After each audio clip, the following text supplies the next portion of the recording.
Hi everyone, so I have my top 5 things to look out for in the week ahead. And of course it's the first week of the third quarter, and so do want to have a little bit of a discussion amongst those 5 things about what an absolutely epic second quarter we just had, one of the absolute best quarters on record. And so of course that just big question being what happens in Q3 after such a massive Q2. Now, talking of quarters, it does remind me a little bit of something I heard recently. This was in America. A doctor was in hospital, asked the nurse, what happened to that boy who swallowed all those quarter coins? The nurse said, no change yet. All right, stand by for my preview of the week ahead. Okay, number one thing to look out for is the ISM non-manufacturing from the United States. Just it's important for a couple of reasons. One is that we saw manufacturing, so the ISM manufacturing data boom into positive territory last week, so it's actually expanding again. And we saw an absolutely huge, gigantic US jobs report last week. So the economic data is increasingly looking good for the United States, and we want to see that continue in terms of services. We're still expecting a below 50 reading for this ISM manufacturing, but if it can pop above 50, that would obviously be great news for the economic revival. Number 2 is that the RBA are setting interest rates next week. So interest rate probably going to remain at the record low of 0.25% again. And it's interesting because the RBA have been some of the most bullish, the most hawkish central banks. So Australia recently had a bit of an uptick. Melbourne has had selective lockdowns.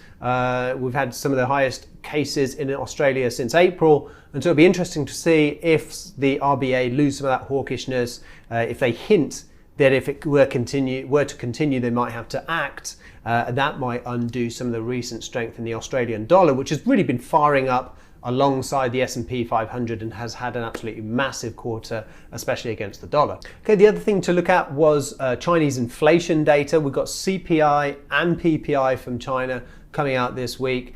And so, again, important because China a little bit ahead of the rest of the world in terms of its economic reopening. Not necessarily going to expect to have any massive ramifications on the yuan. Probably, if anything, the China reserves data the day prior would actually have more of an impact on yuan. But again, on the Australian dollar and on just global stock markets, we want to see China doing well and kind of setting the path out for improvement for everyone else. And so CPI, obviously inflation will be moving up if economic activity moves up. And so particularly on that production front, we want to see that meet or exceed expectations just to keep the idea of economic growth going. And again, just why I'm highlighting some of this data is that we just want the data to keep tracking higher so there's a little bit less concern about the rising cases of the virus globally.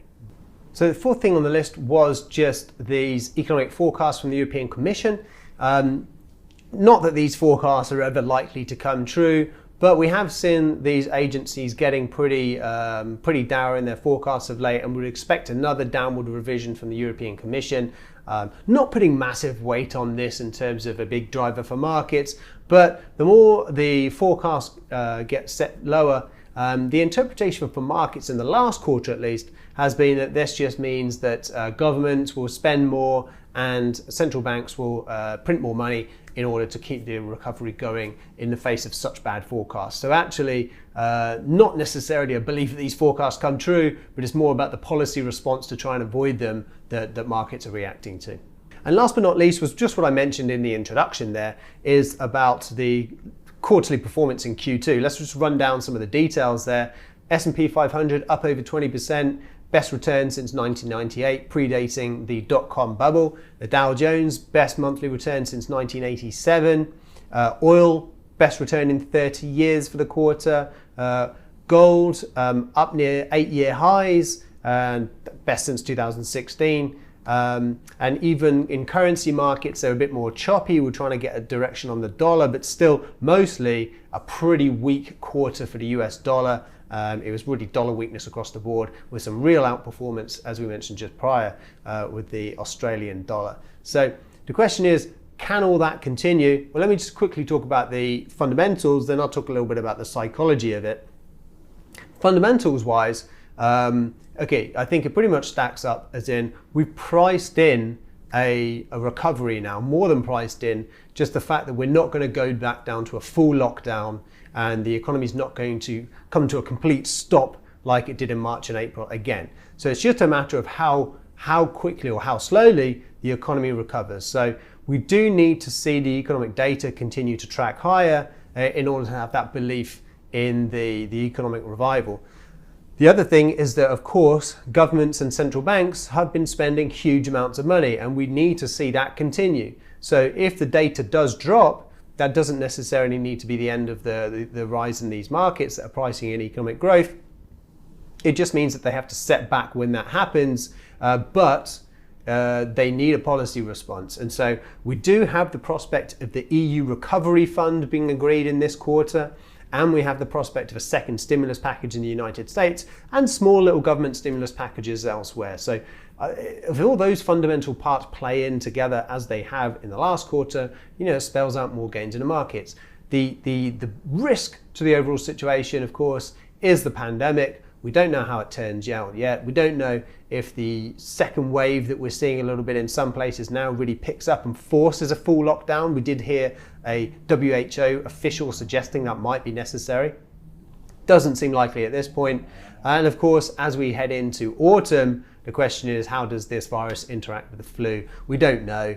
Of course, all the vaccine news is good, but still most people think we're not going to have a vaccine this year, so it's no immediate fix. They're all the fundamentals.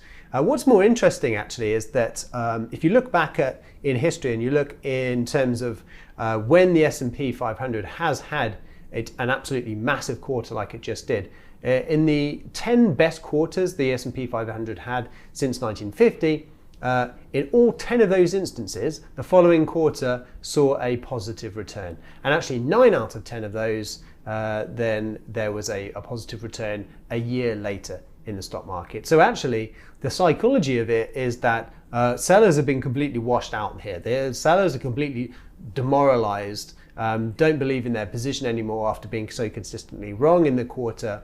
And so the conviction there from sellers has gone. Yes, some of the buying momentum has gone too, but without that influx of new sellers and without a trigger from those fundamentals, actually the buying can continue, but just probably not at the same pace. Right, that's it for the video this week. Thank you very much for watching. And of course, if you do enjoy these and don't want to miss the next one, make sure to subscribe to LCG on YouTube and social media, and of course, including Instagram.